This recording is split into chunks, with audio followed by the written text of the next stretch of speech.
Ahí, en Oriente, se libran sangrientas batallas, arden pueblos, mueren nuestros hombres y nosotros aquí, bajo el sol cálido, en un bosque lleno de aromas herbáceos. Paseamos con el Hauptsturmführer de las SS. Al leer esas primeras líneas, pocos imaginarían que su autor fue uno de los pocos a quienes les tocó trabajar o simplemente vivir con los personajes del siglo XX que para siempre quedaron en la historia: Hitler, Stalin, Roosevelt y Churchill. El hombre que en junio de 1941 junto paseaba por los parques de Berlín con un oficial de las SS para matar tiempo es Valentin Mikhailovich Berezhkov, el famoso intérprete y protagonista del anterior episodio de Huellas Rusas, que participó en las conversaciones entre el comisario soviético Vyacheslav Molotov y el dictador nazi Adolf Hitler en noviembre de 1940 en Berlín. En esa edición del podcast nos adentramos en otros rincones de la trayectoria de Berezhkov, que al subir muy alto hasta los gabinetes de Stalin, cayó estrepitosamente en cuestión de días, sin llegar sin embargo hasta los sótanos del todopoderoso NKVD. Valentin Mikhailovich Berezhkov nació en julio de 1916, el último verano zarista en la historia rusa, en Petrogrado. Meses atrás, su padre podría haber cambiado el rumbo de su historia familiar cuando intentó convencer a su mujer para que fuera con él en un ferry hasta Estados Unidos a través del Atlántico. Ingeniero de profesión, el hombre tuvo un encargo gubernamental para comprar maquinaria en el extranjero. El temor de la suegra ante los submarinos alemanes prevaleció. Si la abuela no hubiera sido tan testaruda, yo habría nacido en Estados Unidos y podría haber sido el intérprete de Roosevelt y no de Stalin, constata el traductor en su autobiografía que vio la luz en los años 90. La familia de Berezhkov pertenecía al estrato de los intelectuales, por lo que al sobrevivir los convulsos años de la guerra civil y al mudarse a Kiev, siempre tuvo una especie de fricción con los bolcheviques. Tras estudiar en un instituto local, el joven se unió a las filas de la Flota del Pacífico, pero solo unos meses después fue enviado a Alemania como ingeniero con el conocimiento de 2 lenguas extranjeras para la compra de armamento.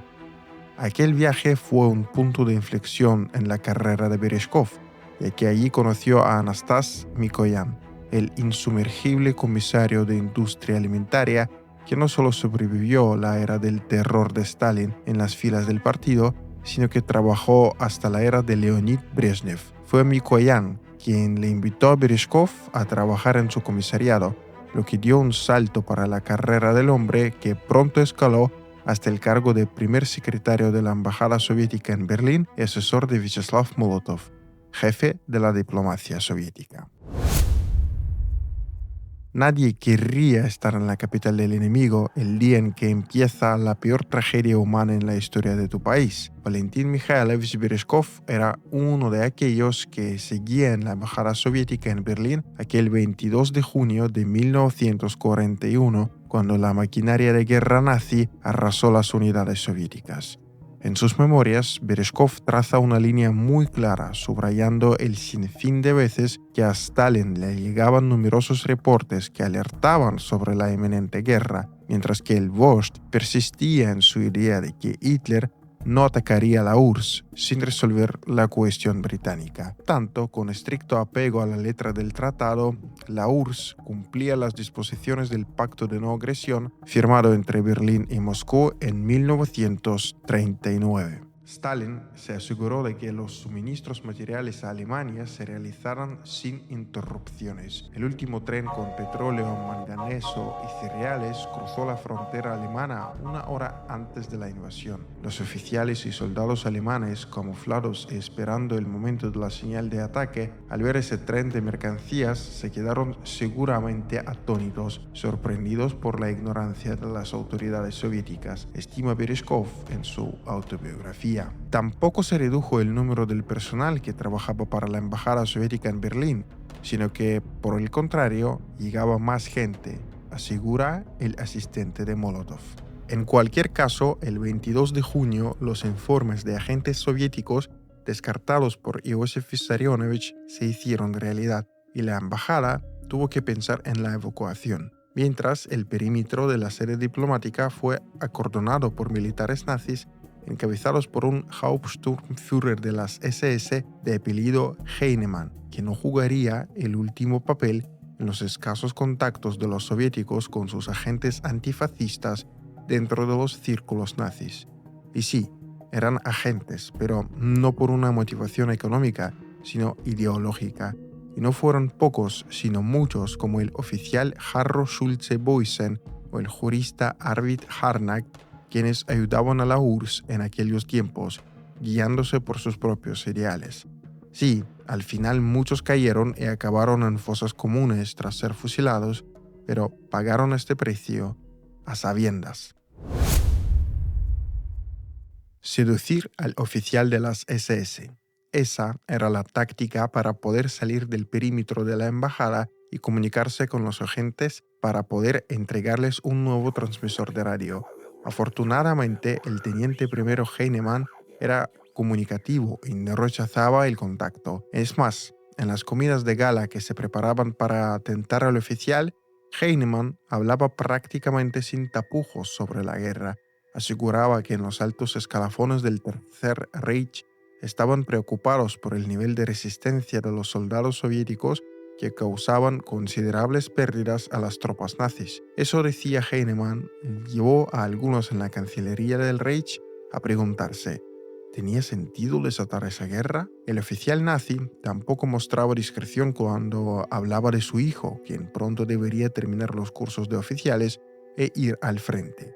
Heinemann incluso recurrió al enchufe de su hermano para intentar colocar a su hijo en una unidad de retaguardia. Berezkov, a su vez, seguía contactando con su inesperado compañero con cierto grado de incredulidad. Una copa tras otra, Heinemann se fue abriendo más al diplomático soviético hasta que un día Berezkov se decidió a llevar el plan a la siguiente etapa. Ofreció dinero muy oportunamente a Heinemann, que necesitaba dinero para comprar el uniforme y el arma personal para su hijo. Tras vacilar un momento, el oficial nazi aceptó la suma, mientras Berezkov intentaba convencerle de que no se trataba de algo inusual, pues en cualquier caso él no podría llevar sus ahorros a la URSS. Casi de inmediato, Heinemann preguntó si había algún modo de devolverle el favor a Berezkov. Como hombre experimentado, el futuro traductor de Stalin solo aceptó la propuesta tras una pausa. En esencia, lo que querían los soviéticos era que Heinemann les sirviera de salvoconducto para poder llegar a un punto de encuentro acordado con los agentes en Berlín. Sin embargo, la historia que le contaron a Heinemann fue que uno de los amigos de Berezkov quería despedirse de su novia alemana, y que por lo visto no se verían ya más. Por muy extraño que pareciera, Heinemann se lo tragó. Para cerciorarse de que Heinemann no tendería una trampa, se decidió que el primer viaje sería de prueba, sin el transmisor ocultado en la maleta con doble fondo. Cuando llegó la hora H, Heinemann no estaba ahí, lo que hizo saltar las alarmas. Sin embargo, la realidad resultó ser más banal. El alemán había tenido que quedarse más tiempo en casa para ayudar a su esposa enferma, cuya salud había empeorado abruptamente. Cuando subieron al coche, la extraña compañía emprendió su recorrido por las calles de la capital alemana. Las calles de Berlín causaban una extraña impresión. Estaba nublado, pero hacía calor y estaba seco. Los escaparates brillaban como espejos. Transeúntes caminaban sin prisa. En las esquinas se vendían flores, las ancianas paseaban a sus perros, como si nada hubiera cambiado. Y al mismo tiempo, la conciencia de que la guerra llevaba ya varios días en pleno apogeo dejaba su huella en los paisajes aparentemente pacíficos de Berlín, apuntaba Berezkov. Pronto, el compañero de Berezkov, Sasha, bajó del coche en un centro comercial y desapareció entre la multitud, mientras que Heinemann y su amigo se pusieron a matar el tiempo en las calles y en los parques de Berlín, sin olvidar pasar por un bar para echar un par de tragos. Sasha volvió a tiempo y al subir de nuevo al coche, apretó el hombro de Berezkov, tal y como habían acordado antes del inicio de la misión. El viaje de prueba resultó ser un éxito. Pero había que cumplir con la tarea principal. Heinemann, que era un bocazas, no pudo contenerse y preguntó en broma si Sasha quería visitar a su novia otra vez. Al obtener un sí, el viejo oficial de las SS, que seguía confesando ante los soviéticos que las pérdidas hitlerianas en el frente eran mayores de lo que se esperaba, empezó a hacer toda una serie de chistes sobre el apetito amoroso de Sasha. Al día siguiente, el alemán ya esperaba a los soviéticos listo para el segundo viaje. No sabía, o fingía no saber, que los recuerdos para su novia que Sasha llevaba en su maleta contenían algo muy especial, con una potencia de señal que llegaba hasta Moscú, un transmisor radial. Tras llevar a Sasha hasta el lugar acordado, Heinemann y Berezhkov disponían de varias horas libres. Sin embargo, esta vez el plan no tardó en resquebrajarse. Cuando entraron en un bar, Heinemann se topó con unos 6 oficiales de las SS que le conocían. No había vuelta atrás. Heinemann, quien sabía perfectamente que pasear con un diplomático soviético por las calles de Berlín era más que sospechoso, no se mostró desconcertado. Le presentaré como un pariente de mi esposa de Múnich. Trabaja en una fábrica militar y por lo tanto no habla de sus asuntos. Se llama Kurt Jusker. Tenga cuidado, dijo apresuradamente. La idea funcionó y Berezhkov guardó silencio prácticamente durante toda la charla, centrada en lo que ocurría en el frente oriental. El retraso de media hora del dúo hizo sudar a Sasha, pero el fuerte apretón en el hombro dio a entender que el transmisor ya estaba en manos correctas. Berezhkov vio a Heinemann por última vez en Berlín el 2 de julio de 1941, antes de la evacuación del personal diplomático. En el desayuno, el oficial hitleriano le entregó al intérprete una foto suya con unas frases en el reverso. Quizás, dijo al despedirse, algún día tenga que recurrir al favor que le hice a la embajada soviética. Espero que no lo olviden. Al parecer, él intuía que no se trataba de la novia de Sasha, sino de algo mucho más serio. Apunta Berezhkov en su autobiografía. Berezhkov volvió pronto a Moscú, donde la guerra ya se dejaba sentir. En el centro de Moscú, la calma era sorprendente y olía a trébol calentado, pero la carretera de Leningrado ya mostraba los temibles signos de la guerra. Llamaba la atención un cartel reforzado en el extremo de uno de los edificios, el rostro severo de una mujer rusa con el texto del juramento militar en la mano levantada. La inscripción, la madre patria llama, describe Berezhkov, quien pronto empezó a participar en los turnos de guardia durante los bombarderos para extinguir las bombas incendiarias. Valentín Mikhailovich llegó al despacho de Stalin en el Kremlin por primera vez en septiembre de 1941, cuando parecía que todo estaba perdido. Al mirar a Stalin sentí algo parecido a una conmoción. No se parecía en nada al Stalin que yo tenía en mente. Era más bajo que la media, delgado, con el rostro pálido y cansado, marcado por la viruela. La chaqueta de corte militar le quedaba grande, a su figura escuálida. Una mano era más corta que la otra. Casi toda la mano quedaba oculta en la manga. ¿Era realmente él? Parecía como si lo hubieran sustituido. Recuerda el intérprete que desde la infancia tenía la imagen de un Stalin omnipresente, omnipoderoso, quizá lo más importante, infalible. El contraste era evidente. Sin embargo, Berezhkov destacaba una y otra vez que Stalin, pese a su error de cálculo inicial, no perdió su habilidad de hacer que la gente se sometiera a su voluntad. Así, en las jornadas más convulsas de la Gran Guerra Patria, cuando los aliados recién nacidos de la URSS como Estados Unidos y el Reino Unido consideraban que Moscú estaba a punto de colapsar, Iosif Vissarionovich convencía en charlas personales a los mensajeros de Churchill y Roosevelt de que estas conclusiones eran prematuras. El resultado, muy pronto empezaron a cobrar forma y fuerza los famosos convoyes de los aliados que no solo suministraban a la URSS armamento y víveres para el ejército, sino maquinaria u otros equipos para apoyar la industria soviética. El argumento de Stalin era muy simple, pero convincente. Los rusos ya estuvieron en Berlín y sin ninguna duda lo harán otra vez. Claramente, en otoño de 1941, el Vozhd iba más de farol, al afirmar que la URSS aguantará, pero al final salió victorioso. Tras ocupar el puesto del asesor de Vyacheslav Molotov, Berezhkov, además de la responsabilidad, llegó a tener ciertos privilegios que para otros eran inalcanzables. Y no se trataba de ningún lujo. Los padres de Berezhkov no pudieron salir de Kiev en las primeras semanas de guerra. Nadie esperaba que la ciudad cayera tan rápido. Y en noviembre de 1943, en los primeros días tras la liberación, Berezhkov obtuvo permiso de Molotov para viajar a la urbe con un salvoconducto infalible que mostraba en cada punto de control porque tenía firmas de peces gordos como el jefe adjunto del Estado Mayor. Lo que Valentín Mikhailovich no calculó bien fue el abrigo de piel que llevó en una urbe devastada por la guerra y donde apenas hay algo para comer. Ahí le miraban como si fuera de otro planeta. Finalmente, tras horas y horas de búsqueda, el intérprete de Stalin logró localizar la casa de sus padres, pero allí no había nadie. Tras preguntar a los conocidos que todavía quedaban en Kiev, Berezhkov se hizo a la idea de que los padres, que algunos habían visto meses atrás, se desvanecieron de la ciudad y estaban en la zona controlada por los alemanes. ¿Fueron deportados por la fuerza o abandonaron Kiev por decisión propia? Esas eran las dos preguntas que Berezhkov no podía responder, pero entendía que podría haber pasado cualquier cosa, ya que su padre en los años previos a la guerra ya había estado en los sótanos del NKVD, por lo que no albergaba sentimientos amistosos hacia las autoridades soviéticas. Un informe del propio NKVD que afloró en la prensa a principios del siglo XXI, ya después de la muerte de Berezhkov, revelaba que sus padres trabajaban con los alemanes durante la ocupación de Kiev y fueron evacuados por ellos en septiembre de 1943. Sin embargo,